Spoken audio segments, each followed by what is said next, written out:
equation today. So we're going to learn how to make a polynomial the subject of a formula. So a literal equation is an equation consisting of primarily variables or polynomials. This equation includes formulas. So we'll look at this equation, the one that we learned before, y equal to mx plus b. Want to make x the subject. Okay, how do I make x the subject? You first subtract both sides by b, y minus b equal to mx. And then how do I find x? We divide both sides by m. So x is y minus b over m. So x equal to y minus b over m. So you make x a subject. When you make x a subject, make sure the subject is on the left of the formula. Okay, so try the next one. Next one should be familiar to you. It's like the Pythagoras theorem. Make a as the subject. Have a try.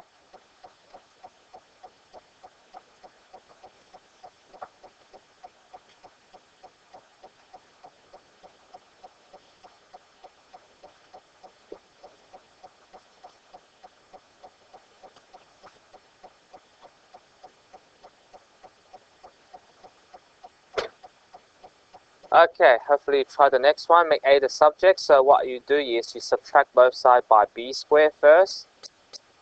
They get cancelled. So you end up getting y squared minus b squared equal to a squared, right? And then what do I do next?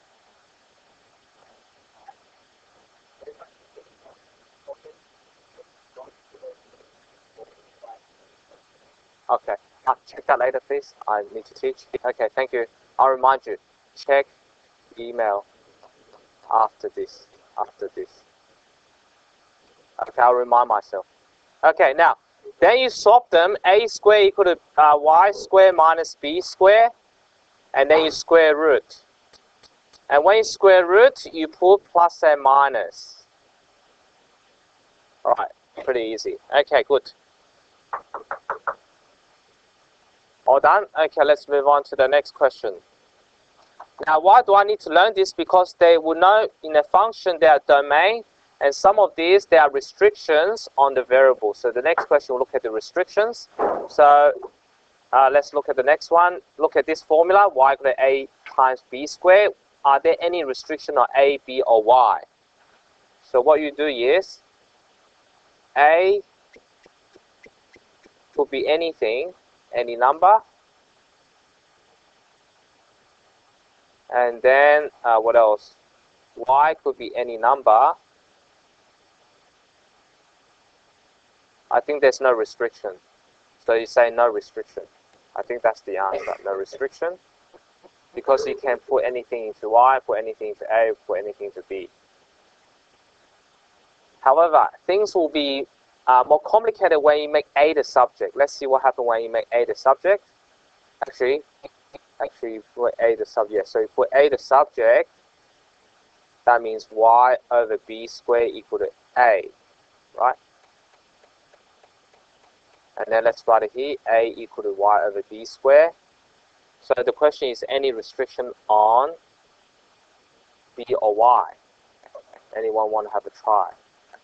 Any restriction? Any numbers you can't substitute? No?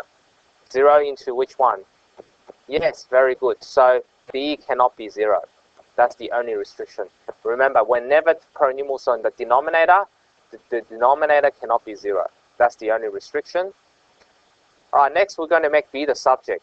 There will be further restriction when you make b the subject. So if you make b the subject, y equal to ab squared, y over a is b squared, and you square root, plus or minus. Because they mention b is positive, therefore b just equal to the positive square root, not the negative. Okay? Because of the positive. If you didn't mention, you need to put a plus and minus. Okay?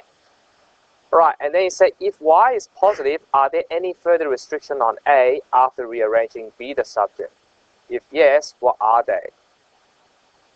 Okay, so y is positive. Now, of course, we know a is in the denominator. A has to be not equal to 0. But are there any other restriction? So y is already positive. What would that be, Damien? Yes, because if y is positive, that will force A to be positive, because you can't square root a negative number, because positive divided by positive is positive. If A was negative, positive divided by negative is negative, you can't square root a negative. Does that make sense? So therefore, A bigger than 0. Yep, yes, Charlie? That's right, yeah, so we can't square root negative. Therefore, A has to be positive because Y is positive. If the question says Y was negative, then A has to be negative, because negative divided by negative is positive.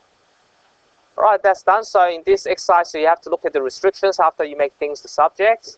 Now, last lesson we did 5 pages of work, so please watch the video on if you were away for the peer support, or is it peer support you did? I forgot. Basketball, yeah. So if you were away, please catch up from the last exercise. Check out the video. I think it's very easy to do. Okay, actually now please check your email and reply that you are going to go to the formal. Thank you.